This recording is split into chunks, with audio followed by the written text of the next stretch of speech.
जनता पोल, सबसे सटीक राजनीतिक विश्लेषण, हर राज्य पर पैनी नजर। नमस्कार, जनता पोल पर आपका स्वागत है और आप देख रहे हैं राजनीति में मुद्दा बिहार का। और आज हम बात करेंगे कि क्या मोदी नीतीश पासवान की तिकड़ी को वाकई जमीन पर चुनौती दे पाएगा राजद, कांग्रेस और लेफ्ट का महागठबंधन, और मौजूदा राजनीतिक परिदृश्य में कौन पड़ रहा है भारी। इसी कड़क मुद्दे पर पेश है जनता पोल का राजनीतिक विश्लेषण, अवश्य देखिए।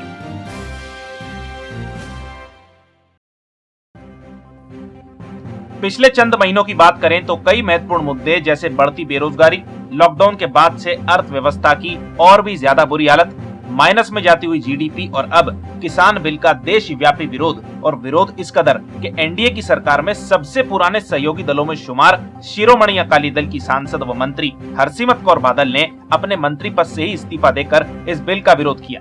इस सब के बीच अब बिहार में विधानसभा के चुनाव होंगे, जिनकी तारीखों की घोषणा चुनाव आयोग ने की है, जो कुछ इस प्रकार है। 28 अक्टूबर को पहले चरण का मतदान, 3 नवंबर को दूसरे और 7 नवंबर को तीसरे चरण का मतदान होगा, जिसके बाद 10 नवंबर को नतीजे आएंगे। पिछले चुनाव की बात करें तो विधानसभा चुनाव 2015 में नीतीश, लालू और कांग्रेस एक मंच पर आ गए थे, जिससे भाजपा चारों खाने चित हो गई थी। प्रशांत किशोर की रणनीतिक टीम के सहारे बिहारी बनाम बहारी का मुद्दा खूब छाया था और अंत में जदयू को 71, राजद को 80 और कांग्रेस को 27 सीटों पर जीत मिली थी। यानी कुल 178 सीटों पर जीत के साथ महागठबंधन ने बिहार में सरकार बनाई थी। हालांकि 2017 में नीतीश कुमार ने फिर एक बार पाला बदल किया और भाजपा के समर्थन से फिर मुख्यमंत्री बन गए, और दशकों बाद जो राजद कांग्रेस सत्ता में सहभागी बने थे, उन्हें दोबारा विपक्ष में बैठना पड़ा। 2019 के लोकसभा चुनाव में राजद पहली बार बिहार में शून्य पर सिमटी, एक सीट कांग्रेस के खाते में गई और मोदी नीतीश पासवान का गठबंधन 39 सीटों पर जीत गया। लेकिन इस बात से कतई इनकार नहीं किया जा सकता कि 2019 के और अब के चुनावी माहौल में धरती पाताल समान अंतर है। साथ ही महाराष्ट्र, हरियाणा, झारखंड और दिल्ली के चुनाव परिणामों ने ये साफ कर दिया कि लोकसभा और विधानसभा के चुनाव में मुद्दे बेहद अलग होते हैं। लॉकडाउन के दौरान एक बेहद विशालकाय तादाद में मजदूर पैदल बिहार लौटे, और उस विकट समय को नजरअंदाज इसलिए भी नहीं किया जा सकता क्योंकि कई मजदूरों ने अपनी जान तक गंवा दी। उस वक्त के जमीनी माहौल की बात करें तो ये कतई गलत नहीं कि मजदूर वर्ग केंद्र और राज्य सरकारों से नाराज हुआ। दूसरी ओर लगातार गिरती हुई अर्थव्यवस्था, माइनस में जीडीपी, बेरोजगारी दर आदि कई प्रमुख मुद्दों पर विफलता सरकार के लिए सरदर्द बन गई है। हालांकि ये भी विडंबना है कि देश का मीडिया इनमें से एक भी मुद्दे पर बहस न कर पिछले एक महीने से देश की जनता को रिया, कंगना और दीपिका में उलझाए हुए है। मीडिया के लिए किसान बिल, बेरोजगारी, अर्थव्यवस्था और अनेकों मुद्दों से ज्यादा ये जरूरी है कि दीपिका की गाड़ी किस रास्ते से होकर कहां जाएगी। इसलिए ये कहना भी गलत नहीं कि मीडिया आज की तारीख में सिर्फ टीआरपी के पीछे भाग रहा है। खैर, बिहार विधानसभा चुनाव की बात करें तो हाल ही में एबीपी न्यूज द्वारा किए गए पहले ओपिनियन पोल के हिसाब से बिहार में भाजपा जदयू गठबंधन को 243 सीटों में 141 से 161 सीटें मिलने की संभावना है, तो वहीं कांग्रेस, राजद, लेफ्ट और अन्य छोटे दलों के महागठबंधन को 64 से 84 सीटें मिलने की बात कही गई है, और अन्य के खाते में 13 से 23 सीटें जा सकती हैं। हालांकि ये ओपिनियन पोल कितना सही साबित होगा, ये तो चुनाव परिणामों से ही पता चलेगा। मौजूदा माहौल की बात करें तो बिहार में बाढ़ के बाद से कई प्रभावित इलाकों में हालात बदतर हैं, तो वहीं बेरोजगारी भी चरम पर है। दूसरी ओर हाल ही में पूर्व उप मुख्यमंत्री व नेता प्रतिपक्ष तेजस्वी यादव ने भी बेरोजगार युवाओं को साधने के लिए नया चुनावी दांव चलते हुए घोषणा की है कि अगर उनकी सरकार आई तो कैबिनेट की पहली ही बैठक में 10 लाख युवाओं को रोजगार दिए जाएंगे। साथ ही हाल ही में तेजस्वी यादव किसान बिल के विरोध में ट्रैक्टर यात्रा निकालते हुए दिखाई दिए।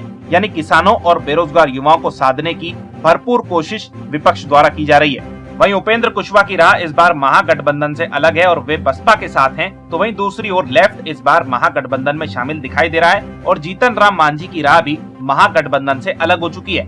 हालांकि जीतन राम मांझी की पार्टी का प्रदर्शन अब तक कुछ खास रहा भी नहीं है। स्थानीय पत्रकारों और सूत्रों से मिली जानकारी के हिसाब से राजद, कांग्रेस और लेफ्ट के महागठबंधन में सीट शेयरिंग को लेकर खाका लगभग तैयार है। माना जा रहा है कि राजद 135 से 138 सीटों पर ताल ठोक सकता है, तो वहीं करीब 65 से 70 सीटों पर कांग्रेस चुनाव लड़ती हुई दिखाई देगी।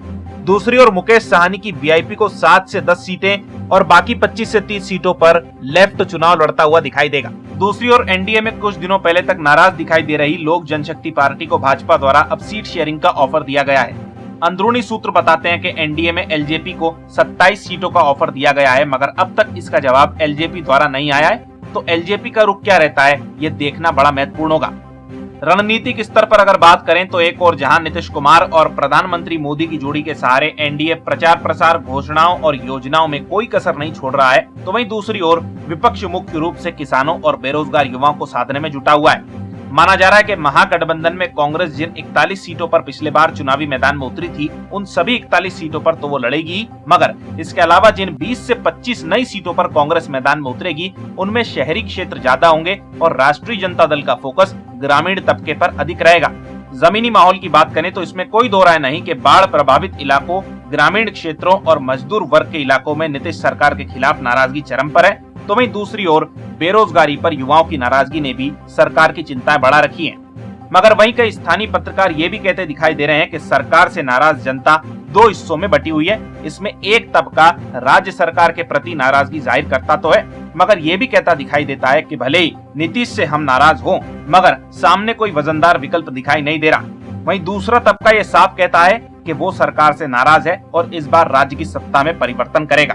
साथ ही ये भी संभव है कि कई शहरी इलाकों में इस बार नोटा पर भी भारी संख्या में वोट पड़े, जिससे मुमकिन है कि कुछ सीटों पर हार जीत का अंतर बेहद कम रह सकता है। ऊपर से लगातार बढ़ते कोरोना के चलते कई इलाकों में मतदान प्रतिशत भी बेहद कम रहने की संभावना है। कुल मिलाकर अगर बात करें तो एक और जहां नीतीश मोदी की जोड़ी घोषणाओं, योजनाओं, शिलान्यासों के सहारे राम मंदिर और हिंदुत्व के मुद्दे पर भी प्रचार करती हुई दिखाई देगी, तो वहीं दूसरी ओर विपक्षी महागठबंधन बेरोजगार युवाओं और किसान की नाराजगी के सहारे चुनावी मैदान संभालता हुआ नजर आएगा। इन सब से ये तो साफ दिखाई दे रहा है कि कई इलाकों में कांटे की टक्कर देखने को मिलेगी।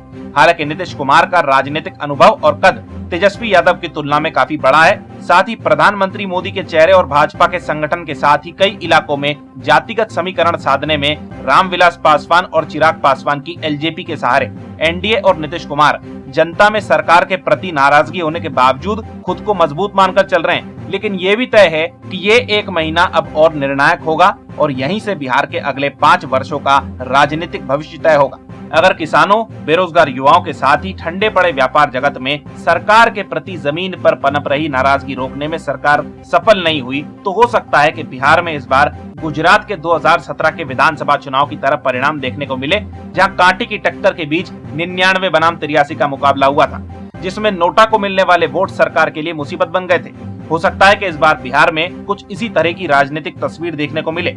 ऐसे में इस एक महीने में कांग्रेस और तेजस्वी यादव किस तरह प्रचार की कमान संभालते हैं, ये काफी महत्वपूर्ण होगा, क्योंकि प्रचार प्रसार में मोदी और नीतीश की जोड़ी फिलहाल तो आगे दिख रही है।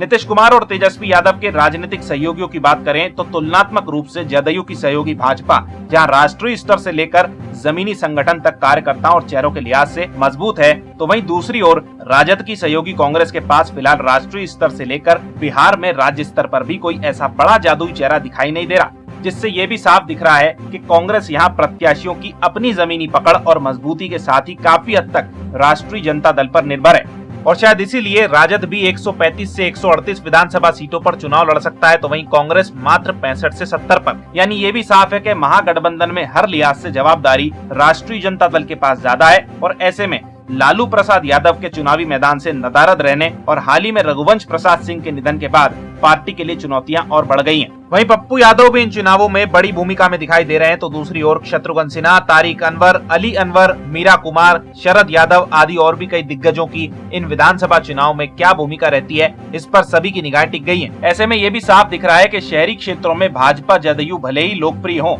मगर ग्रामीण और पिछड़ा वर्ग के इलाकों में सरकार के प्रति बाढ़ प्रभावितों, किसानों और बेरोजगार युवाओं की नाराजगी चुनौतीपूर्ण साबित हो सकती है। ऐसे में अगर मजबूत संगठन, नीतीश के चेहरे की लोकप्रियता और विपक्षी की कमजोरियों के चलते अगर जदयू भाजपा गठबंधन की जीत होती भी है, तो ये जीत उसी तरह की रह सकती है जैसी जीत मध्य प्रदेश में 2018 में कांग्रेस और 2017 के चुनाव में गुजरात में विजय रूपाणी सरकार की हुई थी। यानी सरकार और विपक्ष के बीच सीटों का फासला बेहद कम रह सकता है, और अगर राजद कांग्रेस गठबंधन भी जीतता है, तब भी दोनों गठबंधनों के बीच सीटों का फासला बेहद कम रहने की संभावना है। हालांकि अभी चुनाव में 1 महीने का वक्त है और इसमें सरकार द्वारा कई घोषणाएं की जाएगी, यानी दिन ब दिन राज्य के राजनीतिक माहौल में बदलाव होते दिखाई देंगे।